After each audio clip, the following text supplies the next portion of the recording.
Vayhi baboker vatipoem rucho. Paro wakes up in the morning. He's had 2 dreams. He has a premonition about these dreams. They're not good news, but he doesn't know what they mean.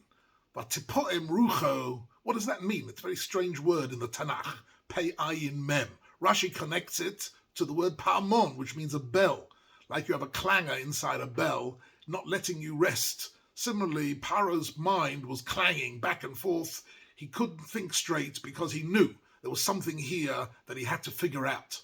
And he had to mobilize all the wise men in his court in order to find for him a solution. What could these dreams possibly mean? Unclus translates for titoref rucho. Titoref is even worse than clanging. Titoref comes from the word muturaf, means he was going crazy. In fact, toref simply means scrambled, where we say a beitzot terufo is a scrambled egg.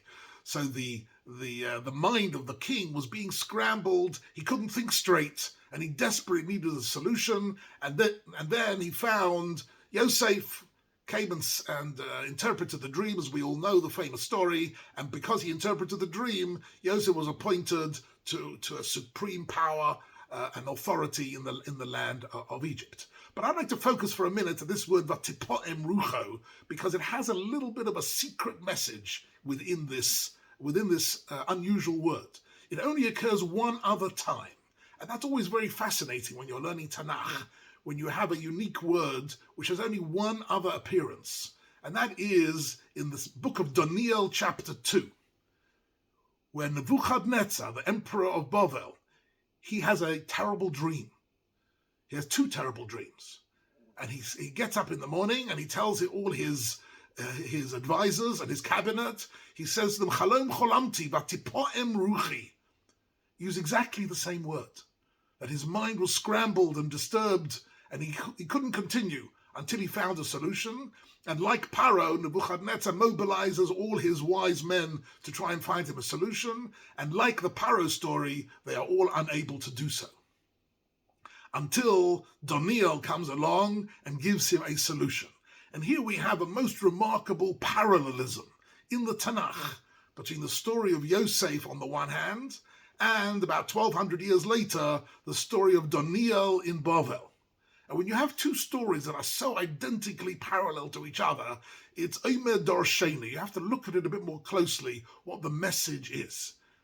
A real copy of the story. Incidentally, recently at a lecture to some young people, young students, I used the word that this event was a carbon copy of another event, and they looked at me a bit bewildered. They'd never ever heard of a carbon copy.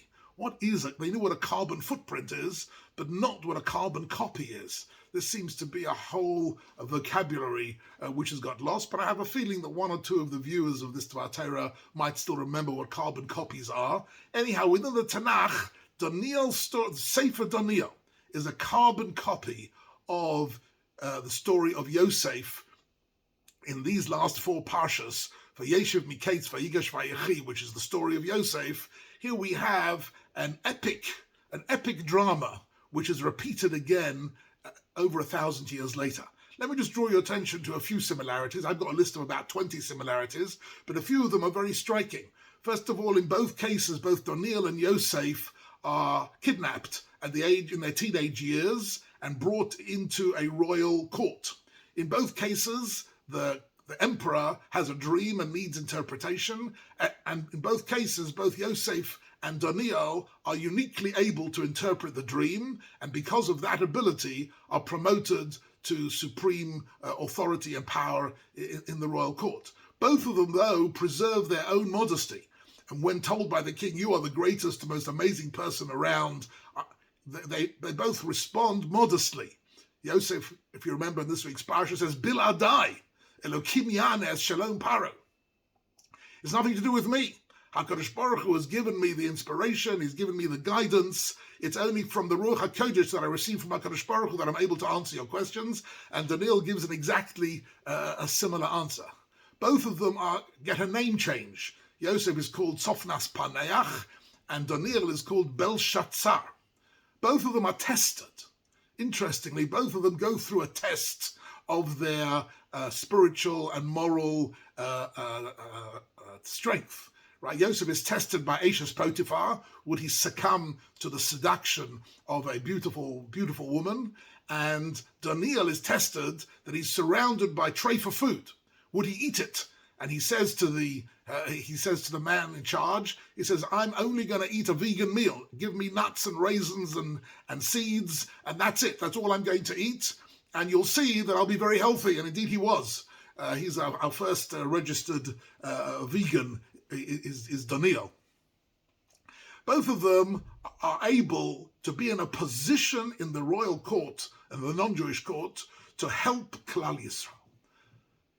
Yosef is able to feed the Jewish people and house them and clothe them and look after them in Goshen and bring them down to Egypt into a safe place. And Daniel also, when the Jews in Bovel need assistance and they need protection, Daniel in the king's court is able to act on their behalf. And we find many, many other similarities. Daniel is thrown into the lion's den, similar to Yosef being thrown into the pit, which according to Chazal was full of snakes and scorpions, and they both survive miraculously. They survive the danger. And they're both able, in that way, they're both described incidentally as being personally very beautiful and handsome. Yefei Toa, Yefei Mare. In addition to being a genius, they both have an appearance which is strikingly beautiful.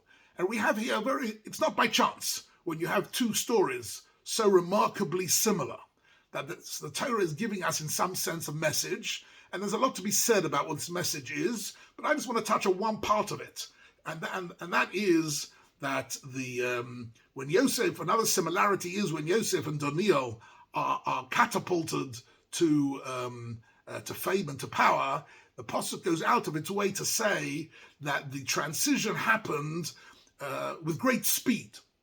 When Paro calls for Yosef to come out of the prison to interpret his dream, it doesn't say they brought him to the court. It says in this week's parsha, "Vayiritzuhu min habar." They ran. Rotz means to run. They ran with him out of prison to bring him to the prison. Why would the Torah emphasize Vayiritzuhu? Why is it important for us to know whether they walked and they ran? Says the Sforno, Kaderech kol Yeshuas Hashem. Like all the great moments of redemption of the Rebbeinu Shalom, HaKadosh Baruch Hu, when the moment comes to bring the redemption, Yeshuas Hashem keheref ayin. It happens in the blink of an eye. And the Sforno quotes Yetzias Mitzrayim, Ki b'chipozon yotzasim Mitzrayim. The speed of Yetzias Mitzrayim is a central theme for us on Seder night. In fact, the whole understanding of the matzah itself is because lo hispik b'tzeikon was the speed of Yetzias Mitzrayim. Why is the speed something important? Because the speed, says the Maharal, means that this was a process that didn't happen within time, but it was a process that happened l'mala min hazman. It was a direct intervention of the Yad Hashem. It was the hand of HaKadosh Baruch Hu intervening in human affairs, bringing about a geula. So similarly with Yosef, Yosef is in the most powerless and penniless and abandoned and imprisoned state, and suddenly he's catapulted into the most powerful and prestigious position imaginable, and it happens how? Keheref ayin, in the blink of an eye, and that is Kederech kol Yeshuas Hashem. So in a sense, and the same thing happens incidentally with Daniel, when Daniel when it's suggested to the king, to Nebuchadnezzar, that maybe Daniel is able to interpret his dreams, it says they brought him b'chipozon. They brought him quickly to the king. And again, the emphasis is that Daniel is able to usher in a new moment of Geula with great speed. And there is one other word which connects Yosef, and with this I'll finish, one very important key word that connects Yosef conceptually to Daniel and gives us a hint a little bit about what the two of these stories, what their significance is. The word Miketz. This whole parsha begins with the word Vahi Miketz Shnosayim Yamim. It was at the end. But the word Miketz doesn't just mean the end, because you could use the word Basef. The normal Hebrew word to say at the end of a period is Basef, because it's Basef Shnotayim Yamim. Why Miketz Shnosayim Yamim? Because the word Miketz is a key word. Miketz doesn't just mean at the end of a particular period. It means the ultimate end. It means Acharis Hayomim. It's got to do with the ultimate Geula and redemption of HaKadosh Baruch Hu. And in fact, in the famous song that we sing of Yigdal, right, which is based on the 13 Animamin principles of the Rambam. So the 13 lines in a Yigdal, each one represents one of the 13 articles of faith that the Rambam taught the Jewish people. So there is one which says, Yishlach leketz yomin meshichenu, liftos machake ketz yeshuosei. The line which speaks about the coming of Mashiach twice uses the word ketz. The word ketz doesn't just mean the end, it means the end of time. Later on, when Yaakov Avinu gathers his Hey Osru v'agidu lachem ma sheyikra ba'achris hayomim in Parshas Vayechi, Yaakov starts telling them what's going to be the ba'acharit hayamim. Rashi says, Bikesh Yaakov legalot et haketz. The ketz means the end of all times. Now, where do we know that from? So here comes the interesting key to this, and that is the very, very last pasuk of the last chapter of Daniel.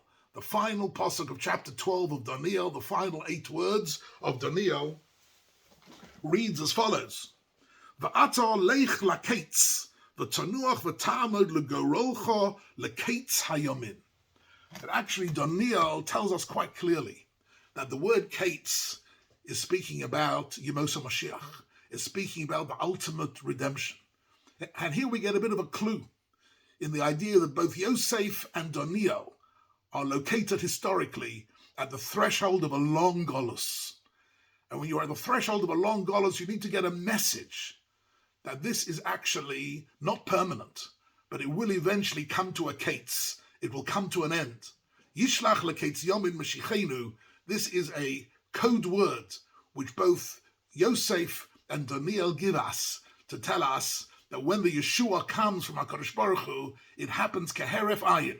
Their life histories in some way are meant to describe and meant to give optimism to the generation who is about to dive into centuries of dark golus, ketz som lachoshech.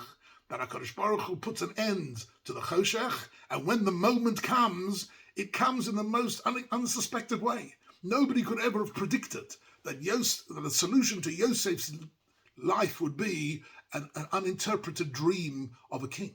And yet HaKadosh Baruch Hu is able to find solutions to every one of our seemingly insoluble problems and to bring about a ketz of the difficulties, and Yeshuas Hashem keheref ayin v'chein yehi rotzon.